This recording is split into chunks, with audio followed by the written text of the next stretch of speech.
அஸ்ஸலாமு அலைக்கும் ரஹ்மத்துல்லாஹி வபரகாத்துஹு. அன்புமிக்க அல்லாஹின் நல்லடியார்களே, சகோதர சகோதரிகளே, ஒழுக்கமே முதன்மையானது. ஒழுக்கத்தை பற்றி நம் குழந்தைகளுக்கு கற்றுக் கொடுக்கும் பொழுது, அது சில குழந்தைகள் கேட்பது இல்லை. சில குழந்தைகள் கேட்டு ஒழுக்கத்துடன் இருக்கக்கூடியவர்களாகவும் நாம் காணுகின்றோம். ஆனால் ஒழுக்கத்தை எப்படி நாம் குழந்தைகளுக்கு கற்றுக்கொள்ள வேண்டும் என்றால், நாம் முதலில் ஒழுக்கமாக இருக்க வேண்டும். உடை,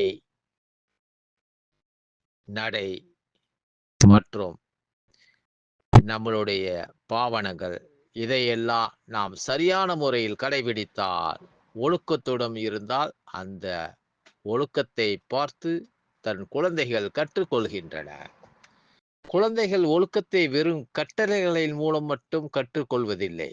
மாறாக முன் உதாரணங்களை பார்த்தே கற்றுக்கொள்கிறார்கள்.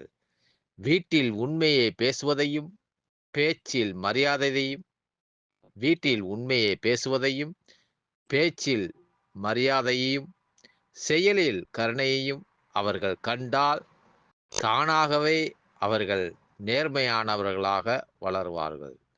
அதன் மூலமாக அவர்கள் ஒழுக்கத்தை கற்றுக்கொள்ளக்கூடியவர்களாக இருக்கின்றார்கள்.